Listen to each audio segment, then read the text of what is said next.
안녕하십니까. 안교수의 바깥세상 톡톡입니다. 여러분 요즘 답답하실 텐데 오늘 재밌는 이야기를 하나 해드리겠습니다.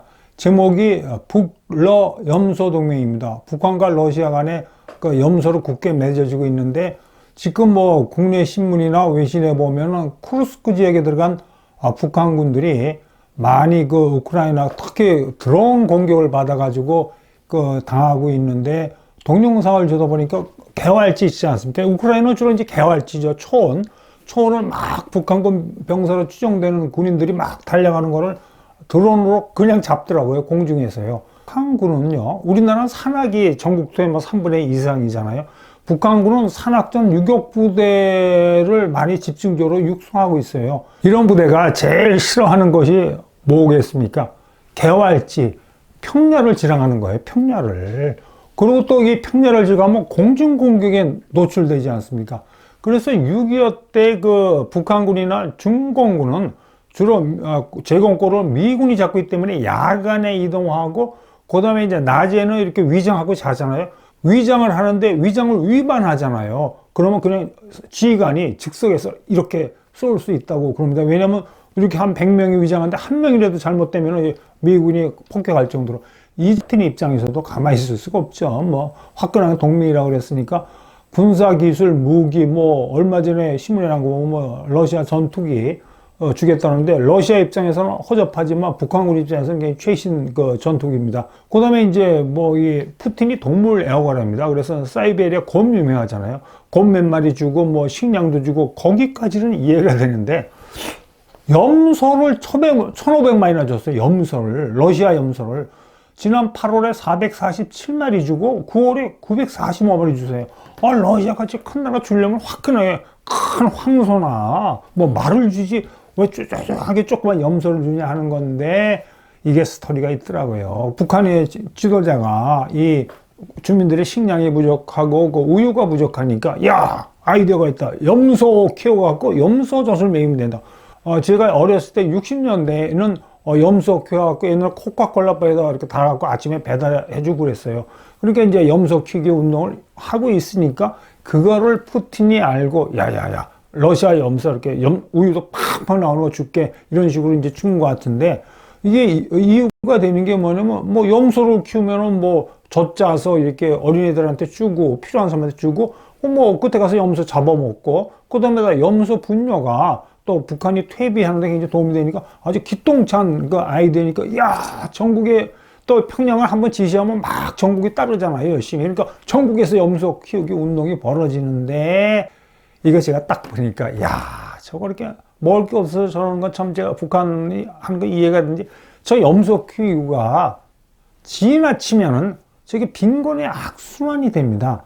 제가 그 농촌 경제를 전공하신 분한테 이야기를 들으니까 어느 나라 국토의 환경하고 그 나라가 키울 수 있는 가축의 수 간의 옵티말한 적정한 선이 있대요. 우리가 우리나라 같은 데서 뭐 돼지 5천만 마리 키우자, 뭐 소 3천만 마리 키우자 그러면 안 됩니다. 적정한 수가 있는데 왜 그러냐면 어떤 국토에 비해서 너무나 많은 가축을 키우면 축산 오염이 심각하죠. 뭐 돼지 같은 거 축산 오염 문제 있고 자연을 훼손한답니다. 그 수가 있는데 이제 북한도 그게 있을 거예요. 북한의 어떤 자연 환경하고 염소 수가 있는데 이제 이 공산주의 체제의 특징이 있는 게 하라면 그냥 하지 않습니까? 차이나도 비슷하지만. 그런데 제가 몽골 초원에 가서 이렇게 보니까 잘 보십시오. 제가 직접 찍은 사진입니다. 저게 양하고 염소를 같이 방목해서 키우더라고요. 그래서 제가 몽골 그 사람한테 물어보니까 이유는 두 가지입니다. 이게 윈윈 게임이래요.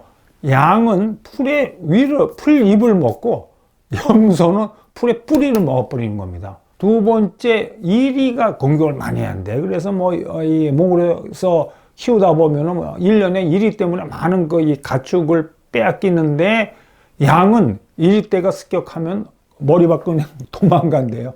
근데 염소는 딱 지네끼리 뭉쳐서 뿔 갖고 이리떼한테 도전을 한답니다. 그러니까 이제 이게 문제가 뭐냐면 우리나라 황사만이 날라오잖아요. 그건 황사 기원지를 보면 고비사막 인근에 초지가 있는데 초지에서 이제 방목을 하는 거예요. 유목민들이 방목을 하는데 요놈의 염소가 지금 말씀드린 식으로 풀의 뿌리까지 먹어버리니까 초지가 점점점 사막화 된다고 합니다. 그러니까 이제 중국 정부가 이 유목민을 정착시키려고, 왜냐면 이 초지의 사막화를 막으려고 그러는데, 이런 일이 우리나라에서도 일어났어요. 저 사진 보면 염소를 방목하는데 저런 식으로 초지가 막 훼손됐습니다. 왼쪽에 동그랗게 표시되고, 근데 요거를 이렇게 염소 방목을 이쪽으로 하니까 초지가 훼손되는 걸 이렇게 보고 난 이런 케이스가 있을 정도로 초지가 훼손이 되는데, 초지가 훼손이 되면 무슨 문제가 북한에 발생하느냐? 제가 남북 간에 쌀 협상할 때 제가 그 한국 대표단에 끼어갖고 뭐 이 이북의 대표단하고 같이 협상을 했는데, 남북 쌀 협상을 만날 때 가을이었는데, 그해 여름에 장마 때 비가 많이 났고 홍수가 많이 했어요. 그래갖고 이제 그 북한 대표단을 만난 게 첫 마디가, 아이고 우리 북한 참 힘듭니다. 그나마 식량이 부족한데 이게 다락박 운동을 해놨더니, 저기 다락밭이는 게 뭐냐면, 여러분 북한같이 어려운 식량이 부족한 나라가 식량을 증산시키려면 무슨 방법이 있습니까? 딱 두 가지예요. 단위 농경지당 생산성을 높이는 거죠. 이걸 높이려면 화학비료가 있어야 돼요. 근데 북한은 화학비료가 없으니까 결국 두 번째 유일한 방법은 농경지를 확대하는 거잖아요. 그러니까 이 산 비탈에다 나무 베고 다 저렇게 논을 맹기라, 농하고 밭을 맹기는데, 저건 이제 다락밭인데, 그러니까 초기 단계에는 저기서 식량이 확 증상되고, 야, 이거 그레이트 아이디어라고 막 좋아했답니다. 북한이 획기적인 생산이 됐는데, 이게 오랜 기간이 지나고, 이렇게 홍수가 지니까, 여러분, 산에 나무가 없고 저렇게 밭을 맹이려면 무슨 일이 벌어지죠? 장마 때 집중호우가 내리니까. 근데 여러분, 집중호우가 내릴 때 산에 나무가 많으면 우리나라처럼 이 나무들이 물을 다 흡수하니까 크게 이렇게 냇물이나 강물이 범람을 크게 하지 않아요.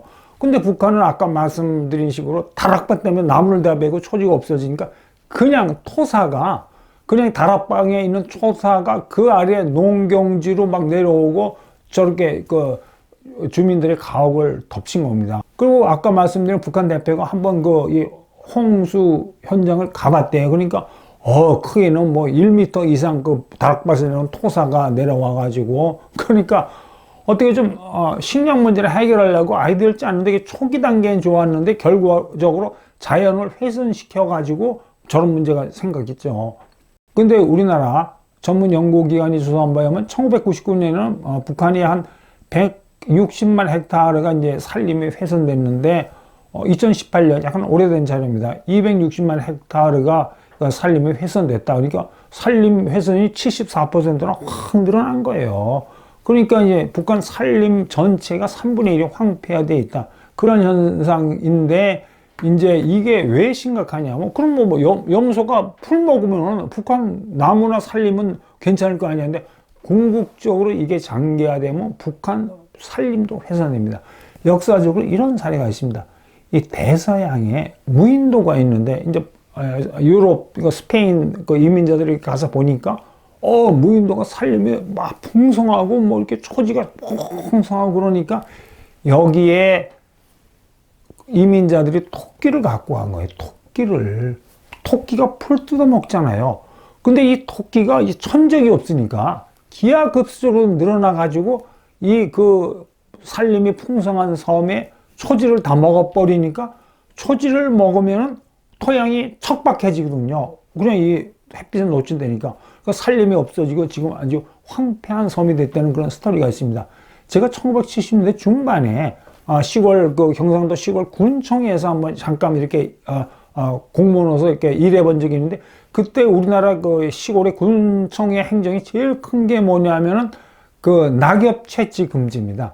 여러분, 낙엽을 싹싹 긁으면은 땅이 척박해지잖아요. 그러니까 군청에서 이렇게 낙엽 채취 못하게 하고 단속하고 그랬는데, 결국은 낙엽을 채취 안 하니까 우리나라 토양이 전반적으로 이렇게 좋아져가지고 이렇게 산림이 융성한 나라가 된 것 같습니다. 제가 몇 년 전에 몽골 초원을 갔는데, 저희가 탄 차가 수렁에 빠졌습니다.